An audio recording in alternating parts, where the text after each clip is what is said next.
Kaum muslimin, hamba-hamba Allah sekalian yang kami muliakan, Dajjal ini akan memasuki seluruh kota-kota besar di dunia, kecuali Mekah dan Madinah dia tidak berhasil memasuki. Kedua kota ini, baik fisiknya tidak bisa masuk ke Mekah Madinah, baik ilmu kekuatan sihirnya dan magicnya tidak bisa masuk ke dalam Mekah dan Madinah. Makanya salah satu kata Nabi, kalau kamu ingin selamat, kamu dengar Dajjal sudah keluar, segeralah hijrah, larilah ke Mekah atau ke Madinah. Jika tidak mampu, ada 5 langkah lain yang diperintahkan Nabi agar selamat dari Dajjal la'natullah alaih. Kaum muslimin yang kami muliakan, Dajjal ini bukanlah makhluk raksasa tinggi besar. Saya waktu di Sydney, saya malu mendengarkan jawaban seorang ustaz kondang di TV, acara live, ditanyakan oleh jemaahnya, apakah itu Dajjal? Oh, katanya, Dajjal itu adalah makhluk yang sangat tinggi besar. Kalau dia masukkan kakinya ke samudra laut yang paling dalam hanya semata kakinya. Waduh. Kalau dia ngomong di timur, yang di barat mampu mendengar suaranya. Kalau dia kencing di satu kota, banjir satu kota itu. Malu saya mendengar tuh jawaban, ya Allah. Waktu SD saya sudah dengarkan kayak gitu. Lah ini ustadz level nasional loh, ngomong di TV, jawabannya kayak gitu, ngawur ngaco abis. Lalu sebenarnya Dajjal ini siapa? Rasul mengatakan dia adalah anak keturunan Adam, tingginya seperti kamu dan lebih pendek sedikit, mukanya bulat, kedua bola matanya utuh ada, hanya yang sebelah kanan tertutup oleh lapisan dagingnya yang atas meleleh kemari menutupi, dan bagian tutupan ini lengket ke pipinya, dan ada bergelantungan macam jengger ayam sedikit, kayak dahak orang, maaf ya, kayak orang kumpulkan dahak banyak-banyak lalu disemburkan ke mata orang ini lalu meleleh gitu. Seperti inilah melelehnya daging di atas. Ini akibat dukhan loh, akibat dukhan. Seluruh orang-orang kafir menjadi zombie-zombie berjalan, jelek-jelek semuanya. Baik kaum muslimin, kemudian kata Rasulullah, kedua bola matanya seperti mau keluar lepas dari tempatnya. Hanya karena ini sudah ketutup, nampak tonjolan itu jelas. Sementara matanya sebelah kiri sudah hampir lepas dari tempatnya. Warnanya hijau kaca. Warna kulitnya putih kemerah-merahan, putih pucat kemerah-merahan. Bibirnya tebal, rambutnya kribo. Rambutnya kribo. Di sela-sela rambutnya yang kribo muncul rambut-rambut lurus seperti ijuk. Lehernya agak sedikit panjang, lebih panjang daripada kita, sedikit lebih panjang.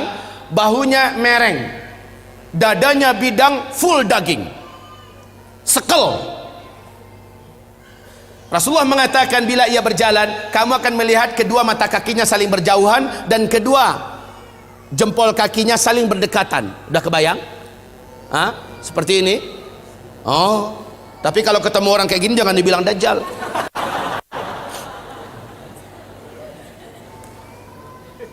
Orang biasa tapi jelek minta ampun, jelek abis. Kaum muslimin, kata Rasulullah berikutnya sallallahu alaihi wasallam,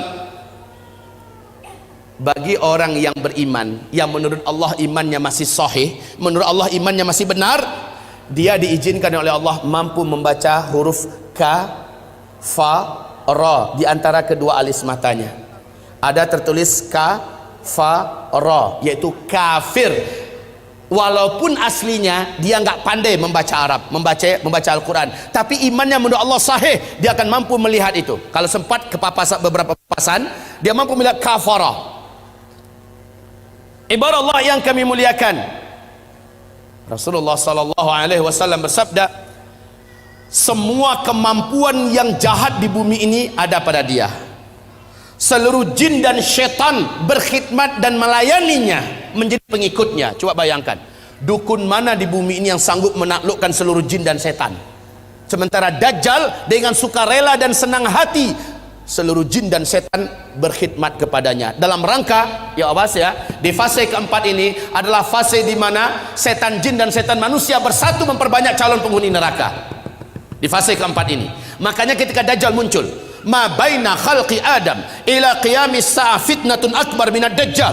Sejak bumi ini Allah ciptakan, sejak Adam Allah ciptakan sampai hari kiamat, tidak ada fitnah yang lebih dahsyat, tidak ada fitnah yang lebih hebat, tidak ada fitnah yang lebih berat melebihi fitnahnya Dajjal. Maka berlindunglah kamu kepada Allah dari fitnah Masih Dajjal. Wallahi, kata Nabi, kalau saya hidup, saya yang akan membela kamu paling di depan. Tapi jika saya sudah tidak ada, setiap kamu harus bela dan jaga dirinya masing-masing. Dajjal memiliki kekuatan sihir yang tidak terbatas. Dajjal memiliki kemampuan dan hipnotis magic yang sangat-sangat berat, sehingga tidak ada yang mampu melawan Dajjal. Tidak ada.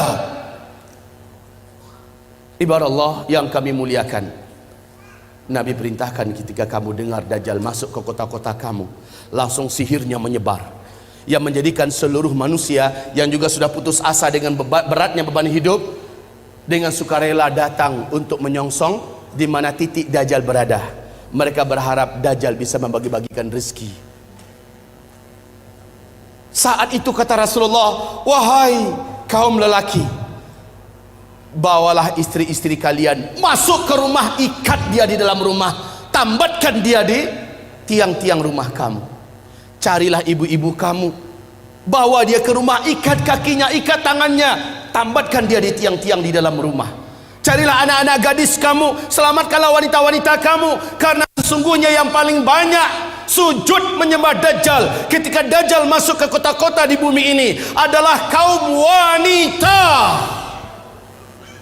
Mereka yang paling banyak menyembah Dajjal. Dan kata Rasulullah, siapa yang sempat menyembah Dajjal, maka sampai dia menghembuskan nafas terakhirnya, dia tidak akan pernah lagi beriman kepada Allah, dan dia akan kekal di neraka selama-lamanya. Maka ibu-ibu, pantas kalau Nabi memperingatkan umatnya berulang-ulang, berlindunglah dari Dajjal, berlindunglah dari Dajjal, berlindunglah dari Dajjal. Seluruh dukun satu bumi, seluruh ahli-ahli sihir satu bumi akan sujud menyembah Dajjal. Dengan sihirnya, Dajjal menunjuk ke arah langit. Maka dalam pandangan mata manusia, awan berkumpul berarak dari mana-mana, padahal sudah sekian tahun awan tidak ada di langit. Lalu menurunkan air hujan, padahal hanya Tuhan yang mampu melakukan itu. Dengan telunjuknya, Dajjal menunjuk ke arah tanah yang gersang dan tandus, maka tanah itu seperti memperlihatkan rumput-rumput hijau pun muncul, air sungai mengalir. Dengan sihirnya Dajjal, dia menunjuk ke arah kuburan yang ada, maka seluruh yang pernah mati dan ada di kuburan itu bangkit, hidup dalam keadaan utuh, manusia yang utuh seperti masih hidup dulu, dan langsung berjumpa sang ayah dengan anak, anakku, mak dengan anak, anakku, suami dengan istri, istriku, padahal mereka sudah mati.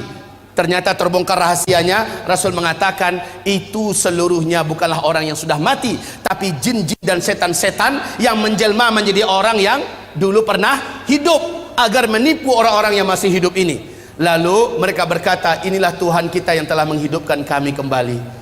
Akhirnya manusia sujud kepadanya. Sungguh sangat dahsyat, Pak. Orang-orang lemah iman, minim amal soleh, dia akan tertipu. Ingat sekali lagi, siapa yang beriman dengan Dajjal, dia tidak akan pernah beriman kepada Allah sampai dia mati. Dia akan menjadi ahli neraka kekal di dalamnya. Sekarang, apakah tanda-tanda Dajjal akan keluar? Ini penting. Sudahkah ada tanda-tanda itu sekarang? Menurut ibu, sudah ada apa belum? Apa? Sebentar, tolong dibaca hadis yang diriwayatkan, yang diceritakan oleh Fatimah binti Qais radhiyallahu anha. Hadis ini diriwayatkan oleh Imam Muslim dalam kitab sahihnya.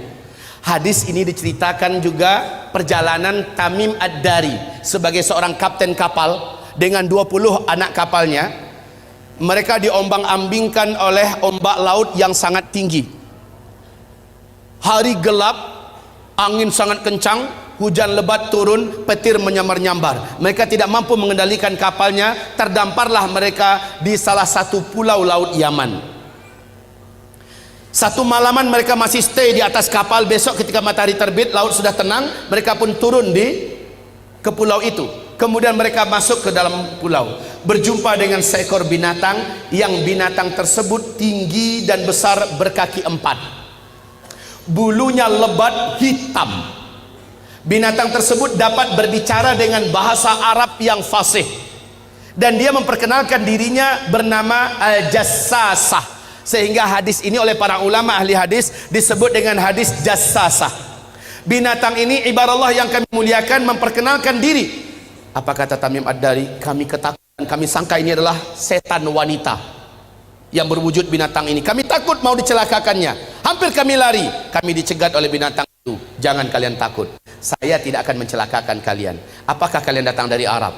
Kami menjawab, iya. Sudah lama saya menanti kedatangan ada yang datang dari Arab. Sesungguhnya seorang lelaki di kuil tua sana sudah sangat lama menanti-nanti kedatangan orang yang datang dari Arab. Dia ingin mendengarkan perkembangan berita terakhir dunia sekarang. Pergilah kalian ke kuil tua itu, jawablah pertanyaan-pertanyaannya. Maka dalam keadaan takut, kata Tamim Ad-Dari, kami lari terbirit-birit meninggalkan binatang ini menuju kuil tua tersebut. Sampai di kuil tua itu, kami terbelalak, mulut menganga melihat pemandangan yang belum pernah kami melihatnya.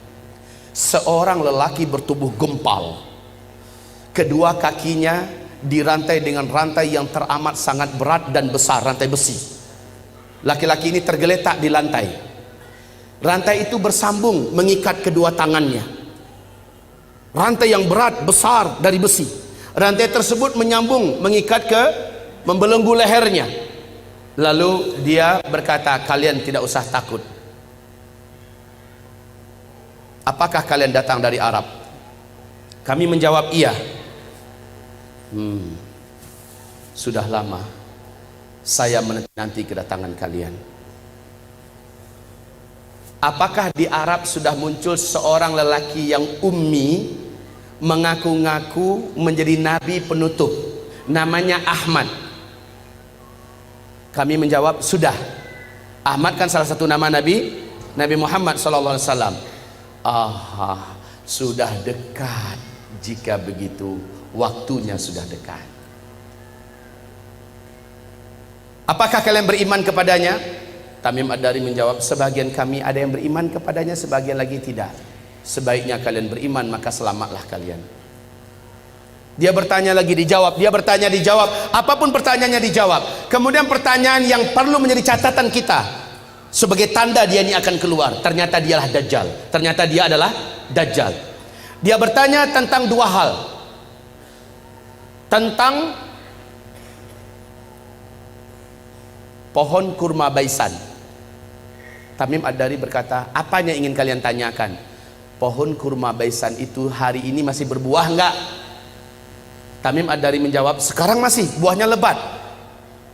Lihat saja, sebentar lagi buahnya akan habis. Dan tak lama setelah itu saya pun lepas.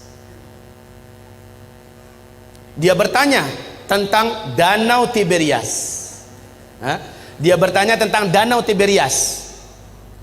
Kemudian dijawab, mana? Dia bertanya tentang Danau Tiberias. Di manakah Danau Tiberias itu? Tahu? Lihat ini yang ada di lembaran yang ada di bawah.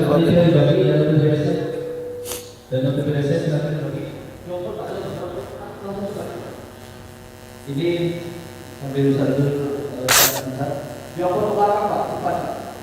Brosur dalam Tiberias dan kota ini bisa dikatakan ulang supaya ada lebih orang lebih banyak tahu tentang Tiberias. Yang awal silakan dalam Tiberias, yang bagian panitia brosur dalam Tiberias silakan dibagi cepat.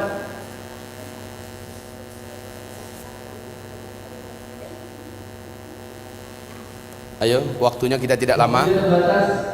Masih banyak penjelasan tentang akhir zaman. Silakan. Bantu, mohon dibantu. Terus dioper ke belakangnya. Yang sudah mendapat medali berlian. Baik, kaum muslimin, perhatikan tentang Danau Tiberias. Jadi ada dua pertanyaan si Dajjal ini tentang kebun kurma Baisan. Yang kedua tentang Danau Tiberias. Laki-laki ini berkata, apabila buah kurma di kebun kurma Baisan sudah tidak berbuah, awas, saat itu saya sudah saatnya untuk lepas. Ibu tahu nggak, Bu, di mana kebun kurma Baisan itu? Ibu tahu tidak? Bilang cepat enggak. Pura-pura mikir lagi. Bilang enggak selesai. Ya Pak, kebun kurma Baisan letaknya di negeri Syam. Kalau sekarang ini perbatasan antara Yordania dengan Palestina. Ketahuilah oleh Bapak Ibu semuanya dan bacalah la haula wala quwata illa billah. Bacalah inna lillahi wa inna ilaihi raji'un. Sudah beberapa tahun belakangan ini kebun kurma Baisan sudah tidak berbuah 100%. Batang-batangnya pun cenderung kepada mati dan lapuk. Ini yang pertama. Yang kedua, laki-laki yang terikat ini yang ternyata adalah Dajjal. Dia bertanya tentang Danau Tiberias. Lalu Tamim Ad-Dari berkata, apanya yang kau ingin tanyakan? Airnya, masih ada air nggak sekarang? Maka dijawab oleh Tamim, airnya banyak. Dan memang Danau Tiberias ini sejak terbentang bumi tidak pernah airnya susut. Airnya full maksimal. Lalu apa kata laki-laki yang terikat itu? Dajjal ini, nanti kalau airnya sudah menyusut, tinggal sedikit, saatnya saya akan mengelilingi seluruh dunia, saya akan masuk seluruh kota-kota, saya akan kuasai manusia. Untuk Bapak Ibu ketahui seluruhnya, sejak tahun 2003 terjadi penyusutan. Lalu 2004 pemerintah Israel secara resmi membuat garis merah. Ternyata, perhatikan ini, perhatikan. Ini apa? Bagus, jawabannya jujur. Ini garis. Kalau dia bilang ini danau, terlalu. Ini adalah garis dari permukaan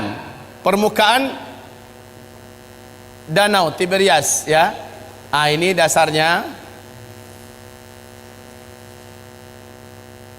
Kaum muslimin, sejak 2003 sampai 2013, sejak 2003 sampai 2013, danau ini telah mengalami penyusutan yang sangat signifikan.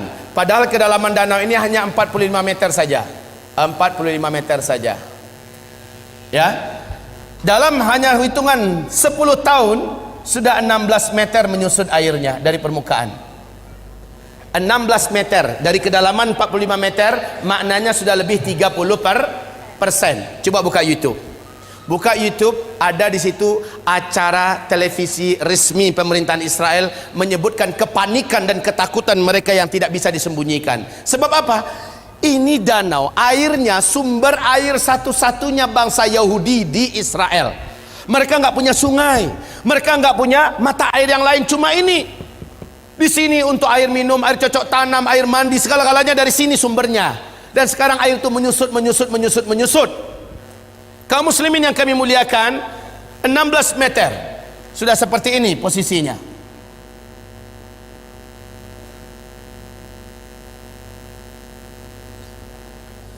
Tahun 2015 akhir 2015, bahagian yang paling menonjol dari danau ini sudah muncul seperti pulau-pulau kecil. Kelihatan seperti pulau-pulau kecil di atas permukaan danau.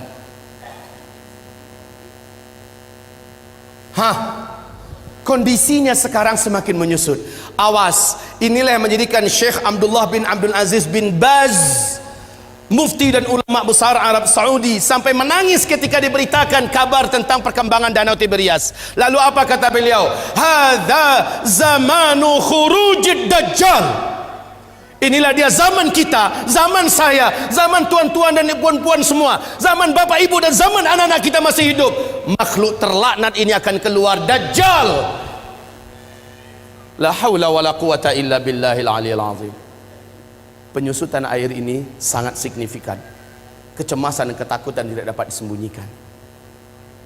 Lihat gambarnya. Lihat ini. Dulu airnya masih tinggi. Gambar ini diambil dan kita cetak tahun 2013 ya. Tahun 2013 yang ini. Kondisi sekarang udah beda lagi. Baik kaum muslimin, yang belum kebagian tolong dibagi. Kalau enggak nanti minta ambil di luar. Ini kami benarkan untuk dicetak banyak. Silakan cetak banyak-banyak agar umat tahu. Ini dilihat dan hadisnya sangat jelas, fakta yang tidak dapat disembunyikan, enggak bisa ditutup-tutupi tentang keluar saat dekatnya keluarnya Dajjal. Bapak Ibu, nanti itu ada kotak yang berjalan dari Yamimah, jadikan sajalah sebagai infak Bapak sebuat memperbanyak ini kembali dan juga membantu operasional dakwahnya Yamimah. Baik kaum muslimin yang kami muliakan, kita lanjutkan. Lihat kondisi-kondisi yang ada di situ.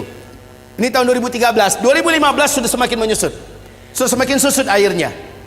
Sekarang negara-negara besar dunia sudah membuat simbol-simbol penyambutan kedatangan Dajjal. Seluruh negara-negara besar di dunia termasuk Arab Saudi.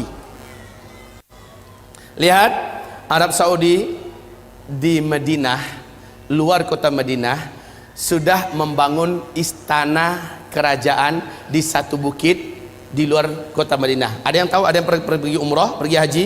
Lihat di sana. Dan kata Rasulullah, Dajjal nanti akan naik ketika dia tidak berhasil masuk Mekah, enggak berhasil masuk Madinah, dia naik ke atas salah satu bukit yang disebut dengan Bukit Khabisha atau Bukit Ba'guk, Bukit Garam. Para ulama sekarang dan orang-orang kota Madinah menyebutnya dengan Bukit Dajjal. Ternyata ketika Dajjal naik ke atas, dia menunjuk ke arah Masjid Nabawi. Dia berkata, itu adalah istana putihnya si Ahmad. Itu adalah istana putihnya si Ahmad. Ini hadis Rasulullah. Dajjal naik ke atas bukit itu dan menunjuk ke Masjid Nabawi dan berkata, itulah istana putihnya si Ahmad. Dalam keadaan geram, dia hantarkan kakinya 3 kali di atas bukit itu. Maka satu kota Madinah gempa. Akhirnya seluruh orang munafik keluar, orang-orang musyrik keluar dari Madinah dan bergabung dengan Dajjal. Itulah hari bersihnya Madinah dari kaum munafikin dan musyrikin. Kaum muslimin, istana putihnya Muhammad. Ketika Nabi melafazkan hadis itu, Masjid Nabawi macam apa bentuknya? Lantainya aja masih dari pasir, tiang-tiangnya masih dari pohon kurma, belum dikasih dinding. Lotengnya saja, atapnya saja masih dari pelepah kurma. Tapi ketika Dajjal mengatakan itulah istana putihnya si Ahmad, maka lihat keadaan istana putih itu enggak dengan Masjid Nabawi sekarang. Seolah-olah gambaran yang diceritakan oleh Rasulullah tentang ucapan Dajjal terjadinya di masa kita. Ya Allah ya Rabb. Baik kaum muslimin, selanjutnya Rasul bersabda, lihat nanti di kitab kita, tentang hanya seorang bocah remaja lelaki yang Dajjal tak kuasai. Dajjal tak mampu menaklukkannya. Kalau dia ketemu sama orang, ini orang pasti takluk. Sihirnya pasti merubah orang ini. Kemampuan magicnya akan menjadikan orang ini tersilap. Lalu hipnotisnya bisa merubah orang ini. Cuma remaja lelaki ini nggak bisa. Rasul berkata, saat dia lihat remaja itu tetap berdiri tegar di atas kedua kakinya dan dadanya membusung, dia tidak mau sujud kepada Dajjal. Dajjal mendatanginya. Kenapa kamu tidak sujud kepada saya? Seluruh manusia menuhankan saya dan mereka mengakui saya adalah Tuhan. Sujud kamu. Tidak, kata remaja itu. Engkau adalah makhluk Allah. Kening ini hanya sujud untuk Allah sang Khaliq. Kami tidak akan pernah mau sujud kepada engkau. Maka Dajjal marah, kata Rasulullah. Dia jambak rambut remaja ini, kemudian tangan kanannya memegang gergaji, dibelah duanya kepala ini. Dalam keadaan hidup-hidup dibelah duanya. Seremaja sakarat, terbelahlah kepalanya, meninggal dunia dalam keadaan bertauhid. Terbelah sampai ke lehernya dan ke dadanya, dia pun terjatuh, darah bersimbah di lantai. Dia menjadi mayat. Dajjal mengelilingi 1 kali putaran sambil membaca mantra-mantra khusus.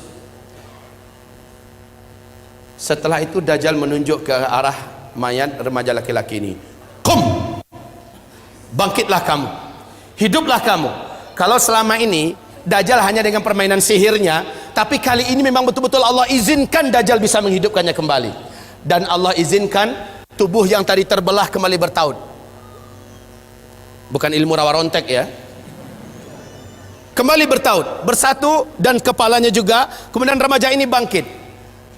Bangkit, darah yang tadi di lantai masih bergenang. Tubuh yang tadi berlumuran darah masih saja basah dengan lumuran darah. Tapi remaja ini sudah utuh dan dia berdiri seperti awal. Dajjal bertepuk dada dengan sangat bangga memperlihatkan kepada pengikutnya, kalian lihat semua, saya sudah matikan dia dan saya sudah hidupkan di depan mata kalian semua. Makin mantap iman mereka. Sementara si remaja ini lain lagi.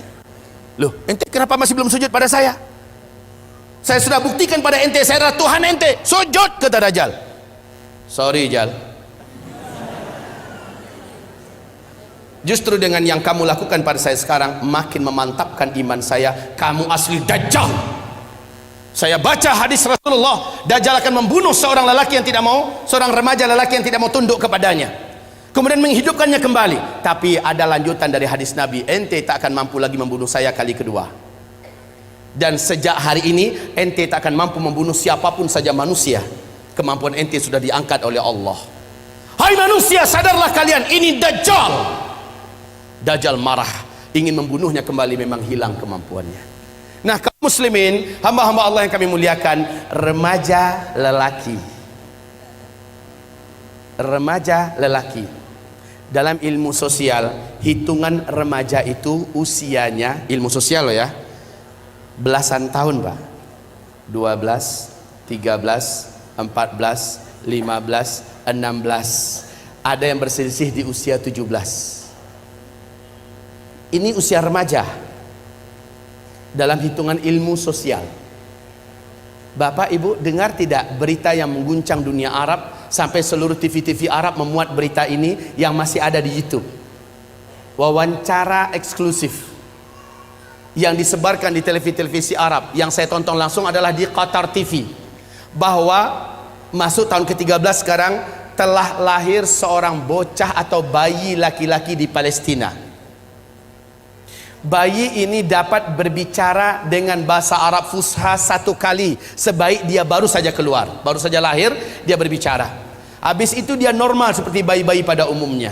Apa kata bayi laki-laki ini? Berbicara dengan bahasa Arab yang fasih. Dia berkata, tolong terjemahkan kalau ada yang tahu.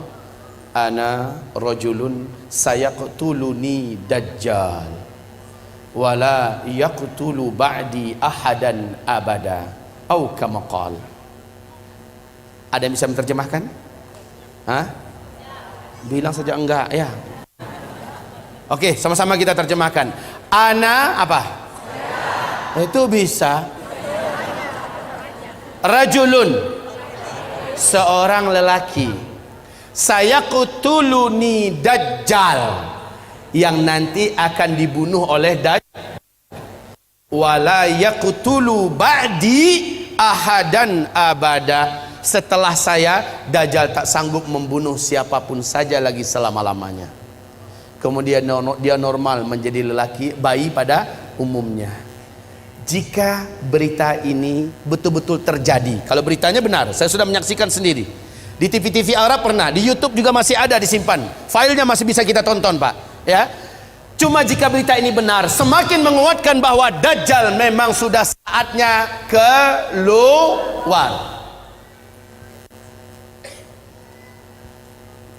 Yang sangat menakjubkan, Dajjal nanti akan keluar, kata Rasulullah SAW, di tengah-tengah kaum Yahudi Asbahan. Asbahan ini di mana? Iran. Asbahan ini adalah Iran. Dajjal akan keluar di tengah-tengah Yahudi Asbahan, dan bersamanya ada 70.000 tentara elitnya Dajjal dari Yahudi Asbahan. Berita untuk Bapak Ibu semua sekarang terbaru bahwa di Asbahan sudah terkumpul 70 lelaki yang tegap-tegap, muda-muda, dengan pakaian khas Yahudi, dan mereka sudah membuat senjata-senjata manual dari besi-besi terbaik di dunia, berjumlah 70.000 orang. Kondisi ini makin menguatkan keyakinan kita memang Dajjal sudah sangat dekat. Oke, kalau berita tentang bayi yang di Palestina bisa jadi itu di karang-karang, anggaplah, walaupun ini Yang diwawancarai adalah tokoh-tokoh masyarakat Palestina, para masyayikh, syekh-syekh, orang-orang tua di sana. Ditanya mereka seluruhnya, mereka membenarkan kejadian itu, dan bayi ini disembunyikan, disimpan, dan sekarang usianya berarti sudah belasan tahun. Jika ini hak, jika ini benar, maka semakin menguatkan. Jika ini bohong, palsu, bisa jadi, ya, bisa jadi ini dikarang-karang. Tapi siapa yang dapat menyembunyikan fakta Danau Tiberias? Siapa yang dapat menyembunyikan dan menutupi fakta mengeringnya Danau Tiberias di Israel hari ini? Siapa yang dapat menyembunyikan fakta berhentinya berbuah kebun kurma Baisan yang selama ini tidak pernah berhenti berbuah? Hari ini sudah. Subhanallah. Kaum muslimin, sangat dekat Dajjal ini akan keluar. Dajjal berapa lama? Enggak lama. Kata Rasulullah hanya 40 hari. Setelah dia lepas, dia hanya berumur 40 hari. Satu harinya yang pertama kamu hitung 1 tahun. Satu hari kedua kamu hitung 1 bulan. Satu hari ketiga kamu hitung 1 minggu. Hari-hari yang tersisa yaitu 37 sama dengan hari-hari kamu biasa. Maka kalau ditotal setahun 2 bulan 2 minggu saja, Dajjal pun habis. Siapa yang menghabisinya? Inilah tanda besar kiamat yang ketiga. Jadi sangat dekat, ya. Dajjal itu hanya sebentar. Yang ketiga adalah turunnya Nabi Isa alaihi salam. Turunnya Nabi Isa alaihi salam. Di mana turunnya? Di Suriah, di Damaskus, di Masjid Putih yang ada menara putihnya. Dan menurut Syekh Al-Hafiz Ibnu Katsir, dianya adalah di Masjid Jami' Amawi, masjid peninggalan dinasti Bani Amawiyah yang ada menara putihnya, dan itu di Damaskus. Masjid itu sampai hari ini masih utuh, menaranya masih oke. Allahu Akbar. Jadi Nabi Isa turun nanti di Masjid Jami' Amawi, bukan Isa Habibullah yang di Jombang. Ngaku-ngaku Nabi Isa. Kalau ngaku Nabi Isa, tolong suruh cari Dajjal, karena kerjaan Isa yang pertama membunuh Dajjal. Nah ini kaum muslimin, ketika Isa turun, khalas. Perlu diingat, Al-Mahdi terkepung. Al-Mahdi itu, ini Al-Mahdi kan menjadi raja, menjadi khalifah di sini. Dia keluar setelah Dukhan. Ini Al-Mahdi.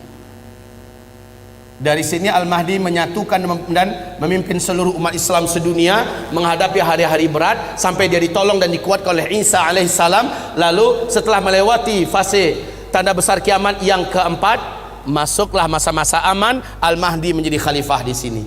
Jadi kaum muslimin yang kami muliakan, Al-Mahdi sedang dikepung oleh Dajjal. Dajjal sudah selesai menaklukkan seluruh dunia. Dajjal sudah selesai memurtadkan banyak manusia. Dajjal ibadallah yang mengepung Al-Mahdi. Al-Mahdi sudah berhari-hari dengan orang-orang beriman terkepung. Dajjal dengan bala tentaranya di luar dah siap untuk mencincang Al-Mahdi dan orang-orang beriman yang ada bersama Al-Mahdi. Isa turun di waktu subuh. Saat itu kumandang azan dan udah qomat. Al-Mahdi maju ke depan. Tiba-tiba seluruh mata tertatap ke arah langit. Satu titik cahaya yang indah turun. 2 malaikat dengan bersayap sedang turun di tengah-tengahnya Nabi Isa, dan Nabi Isa meletakkan kedua telapak tangannya di atas bahu masing-masing. Turun dengan indahnya. Rambut Isa sebahu panjangnya, seperti orang baru mandi basah. Menetes-netes kelihatan, wajahnya sangat rupawan dan sangat membuat orang jatuh cinta. Isa sangat indah. Turun. Ketika Isa turun, 2 malaikat kembali naik. Al-Mahdi langsung mundur mempersilahkan Nabi Isa untuk menjadi imam sholat subuh. Isa menolak, tidak, iqamat tadi untuk engkau, sekarang adalah masanya engkau memimpin, saya hanya pendamping engkau. Majulah, imamlah. Al-Mahdi pun menjadi imam. Selepas sholat subuh, mereka berzikir. Saat matahari terbit, gerbang masjid dihancurkan oleh Dajjal. Dajjal dengan penuh sombong dan angkuh dengan bala tentaranya yang elit sudah siap untuk menghabisi orang beriman yang ada di dalam. Tapi sayang, yang paling ditakutkan oleh Dajjal sudah turun. Nabi Isa berdiri, langsung berhadap-hadapan 2 tokoh legendaris akhir zaman ini. Isa melihat Dajjal, Dajjal melihat kepada Isa, melulung Dajjal di tempat. Melulung kesakitan seperti orang sakaratul maut. Sebab apa? Ada kekuatan yang diberikan oleh Allah kepada Isa yang menyebabkan Dajjal tidak mampu bertahan. Dajjal meleleh, kata Rasulullah, seperti melelehnya garam yang dimasukkan ke dalam air yang panas. Wallahi, kata Rasulullah, kalau Dajjal bertahan di tempat berdirinya, pasti dia sudah akan menjadi cairan di lantai. Tapi Dajjal langsung lari dengan kekuatan yang dimilikinya, langsung menghilang. Tapi qadarullah, Isa Allah berikan kemampuan di atas Dajjal. Di mana saja Dajjal lari, kemana saja, Isa udah nunggu di situ. Hah? Mau kemana boy? Lari kemana saja udah ditunggu oleh Nabi Isa. Terakhir di pintu Lud, Dajjal dibunuh oleh Isa. Pintu Lud ini di Palestina, ya, di Palestina. Saat Dajjal muncul di pintu Lud di Palestina, saat itulah Isa menghunjamkan tombak yang ada di tangannya. Jeritan kematian Dajjal terdengar di santero bumi. Setelah itu darah Dajjal dinampakkan kepada Al-Mahdi dan orang beriman serta orang Yahudi melihat Isa mengangkat tombak itu tinggi-tinggi. Dajjal sudah mampus. Orang beriman bertakbir, Allahu Akbar, Allahu Akbar. Orang Yahudi yang ada lepaskan senjata-senjata mereka. Seluruhnya udah senjata manual ya. Ingat, saat kejadian Dukhon sampai ke sini sudah manusia udah nggak ada teknologi. Orang udah kembali kepada zaman manual. Baik kaum muslimin yang kami muliakan, akhirnya Yahudi lari kemana-mana, sembunyi menyelamatkan nyawa di mana-mana. Alam ketika itu sudah Allah izinkan berbicara.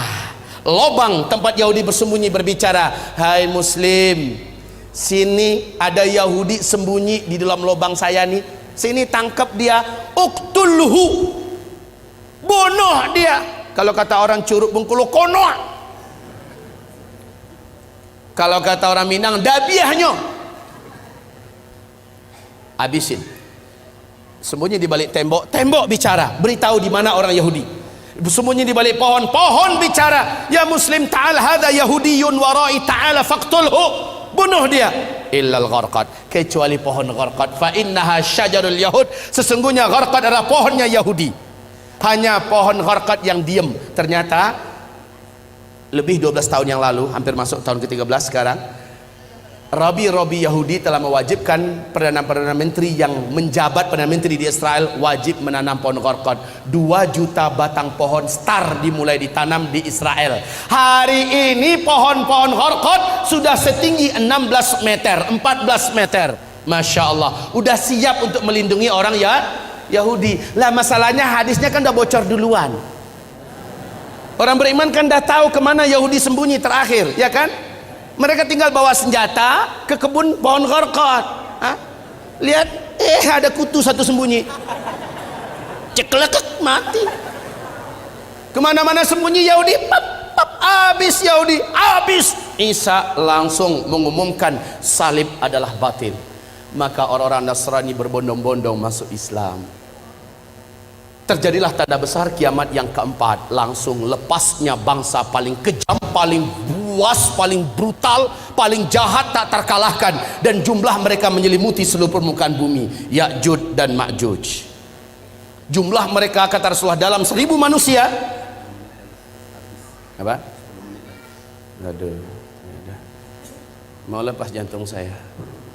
10 menit lagi. Ini sambung part yang kedua atau waktu kapan? Ini waktunya 30 menit lagi. Ini memang benar Bapak Ibu, ini baru setengah sesi baru setengah, ya. Nggak terasa udah hampir 2 jam kan? Tapi kalau ada punya helikopter boleh antar satu tempat. Baik Bapak Ibu yang kami muliakan, kita lanjutkan. Kita nikmati yang 10 menit ini. Gimana Pak? Tinggal waktunya 10 menit, mungkin sambil tanya jawab. Langsung tanya jawab atau proses? Nggak usah. Ya. Bu, jangan marah ke saya Bu. Di Bandung ini pesawat satu-satunya hanya jam 12 lewat 55 ke Padang. Ya. Masih lama. Iya. Pas jam 12 saja lah saya pulang ya. Ya. Habis itu kata Ustaz Rijal, pakai helikopter antarin saya pulang. Baik. Kita teruskan. Baik hamba-hamba Allah, ini menandakan akan ada pertemuan kedua. Ini menandakan akan ada pertemuan kedua, insyaallah. Mari kita lanjutkan. Sebentar, kita nikmati yang 10 menit nih. Ayo fokus, kembali fokus. Baik.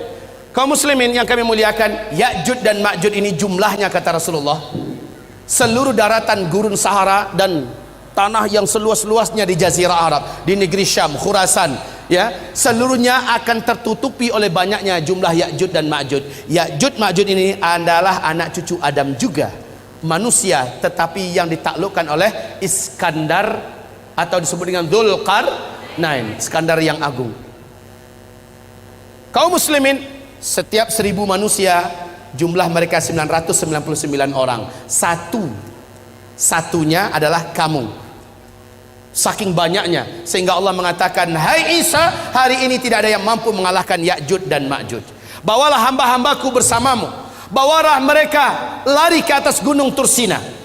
Saat orang-orang beriman bersama Nabi Isa Al-Mahdi sampai di atas gunung Tursina, apa yang terjadi berikutnya? La haula wala quwata illa billah. Allah gaibkan mereka dari jangkauan Ya'juj dan Ma'juj, sebagaimana selama ini Ya'juj dan Ma'juj digaibkan oleh Allah sehingga tidak mampu menembus kehidupan sebelum waktunya.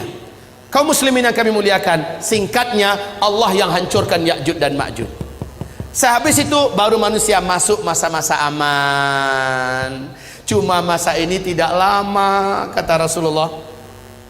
Masa ini hanya berlangsung dari 7 tahun. Ini adalah masa Al-Mahdi memimpin.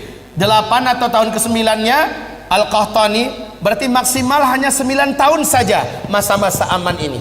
Khilafah tegak itu nggak lama, nggak pakai ribuan tahun lagi, nggak pakai ratusan tahun, tapi hanya paling lama 9 tahun. Di sini jumlah laki-laki 1 berbanding 50 wanita. Kemana perginya kaum laki-laki? Di sini banyak Allah cabut nyawa lelaki di muka bumi ini. Saat fase kelima yang nggak lama lagi ini, insya Allah jumlah laki 1 berbanding 50. Jangan macam-macam pikirannya, Pak. Poligami. Udah nggak kepikiran, percayalah. Yang pertama, bapak udah banyak nggak ada, ya. Yang kedua, saat itu kalaupun masih hidup, insya Allah pikiran bapak full memikirkan amal soleh dan ibadah yang kuat sekuat-kuatnya kepada Allah Subhanahu wa Ta'ala. Ibarat Allah yang kami muliakan, ini dah 10 tanda besar kiamat. Oh ya, yang ke-7 belum ya? Ini Ya'juj dan Ma'juj. Ya'juj dan Ma'juj. Saya singkatkan, di sini tanda besar kiamat yang kelima, yaitu matahari terbit dari sebelah barat. Kemudian yang keenam, keluarnya binatang raksasa dari dalam perut bumi yang Allah ceritakan dalam Al-Quran. Binatang ini Allah sebut dengan sebutan Dabbatul Ardi. Berkaki banyak, bertangan banyak, dapat berbicara dengan manusia, membawa cincin Nabi Sulaiman, tongkat Nabi Musa. Binatang ini muncul di 3 tempat yang berbeda di muka bumi di waktu yang berbeda-beda, memberi tanda kepada manusia yang masih hidup. Yang beriman akan dibuatnya bercahaya bersih wajahnya dan terang benderang. Sementara orang kafir dibuatnya wajahnya menjadi gelap, hitam dan buruk rupanya. Lalu binatang itu kembali tenggelam. Barulah setelah itu tanda besar kiamat yang ke-7, bertiup angin lembut kematian dari timur, atau dalam hadis Nabi mengatakan dari negeri Yaman, ya. Angin lembut kematian, saya singkat saja, ALK, angin lembut kematian. Yang wafat oleh angin ini hanyalah orang yang beriman saja. Walaupun imannya seujung kuku kata Nabi, dia hanya kenal dengan Allah dan percaya Allah itu ada, maka dia akan dijemput oleh angin ini.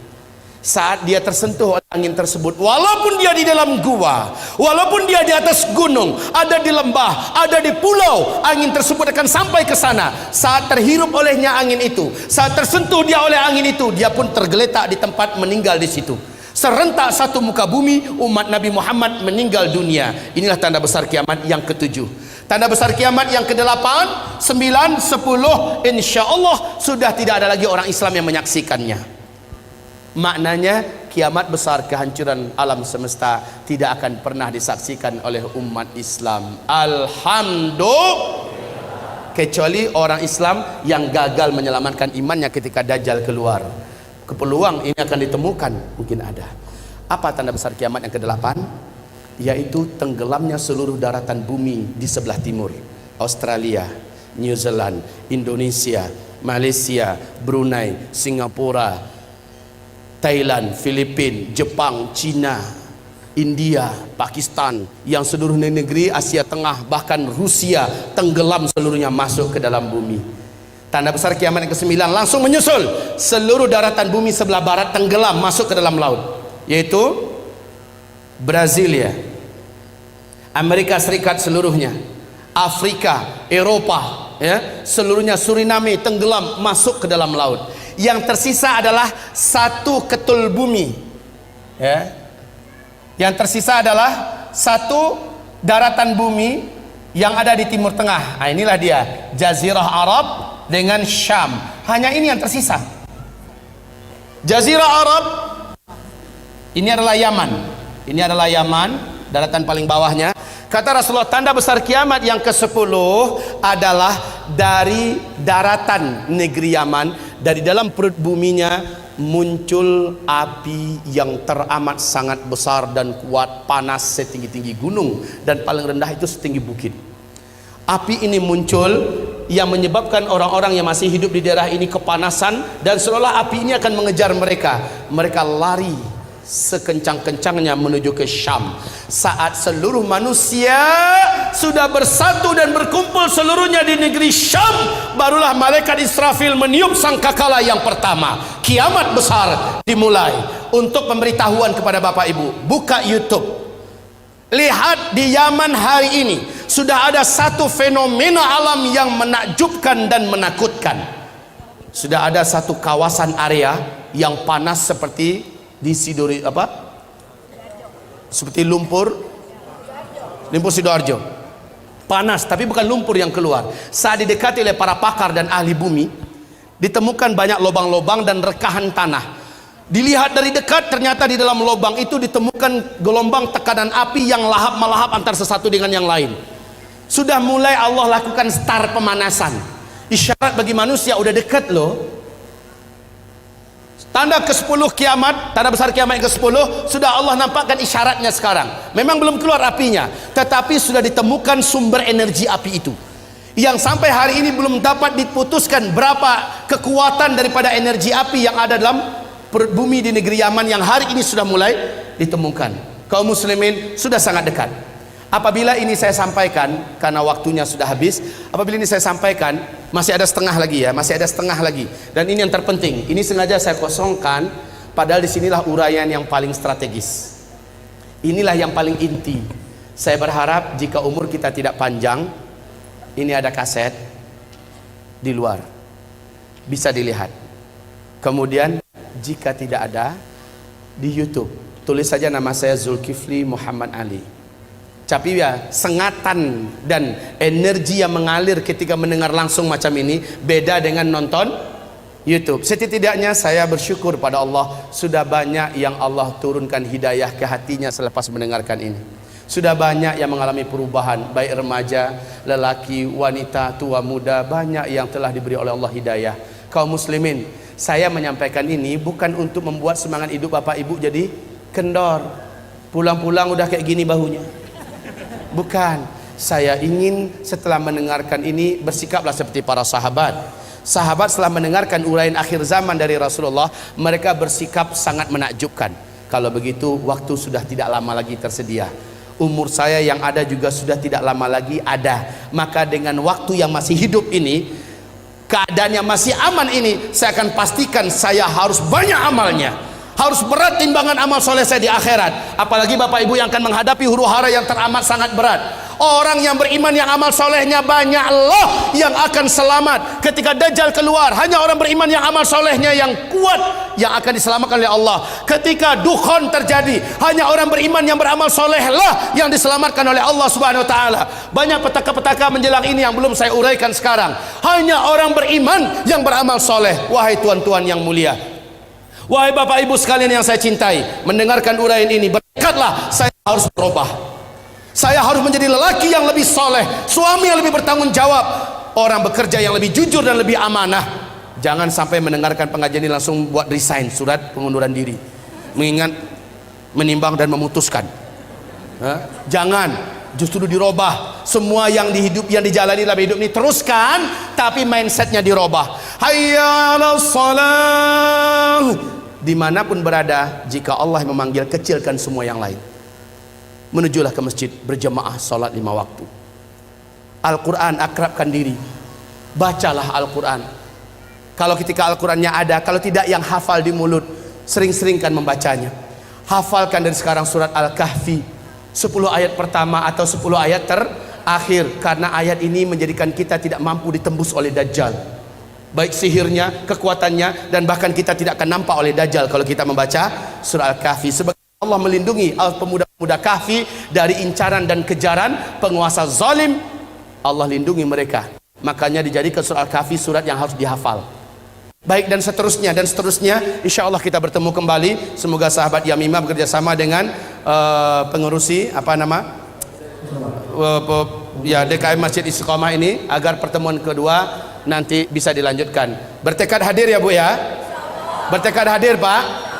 Apapun kegiatannya pastikan saya harus datang kembali, karena sesi kedua adalah ini yang paling menentukan. Inilah uraian sejati. Kalau tadi adalah pengantar, tetapi itu pun sudah bisa menggigit Bapak Ibu. Baik, demikian saja. Mohon maaf, saya minta maaf tidak bisa berumah tamah dengan Bapak Ibu saat sekarang ini. Ke depan jangan lagi jadwalnya di mana saya akan pulang hari itu ya. Baik, insya Allah saya siap. Umpamanya ke depan itu besok 2 hari 3 hari baru saya pulang, jadi bisa berlama-lama kita.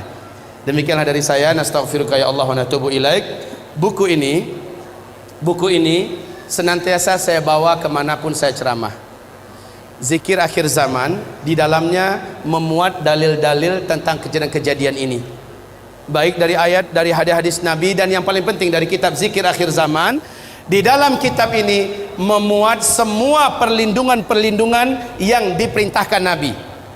Ketika terjadi dukhan, kamu amalkan ini dan segera baca ini. Ketika keluar Dajjal, kan tadi ada 6 cara selamat dari Dajjal, ada di kitab kita Zikir Akhir Zaman. Sementara ensiklopedi akhir zaman khusus kitab ilmiah terlengkap, tetapi di dalamnya tidak ada tentang amalan-amalan perlindungan akhir zaman. Beda dengan di kitab Zikir Akhir Zaman. Sebagai rekomendasi saya buat umat, karena banyak Ustadz, bagaimana cara mendapatkan kitab ini, bagaimana cara mendapatkan, banyak pertanyaan begitu. Nah, mumpung ada, tolong didapatkan dan dibaca. Pertemuan berikutnya jadi enak insyaallah ta'ala.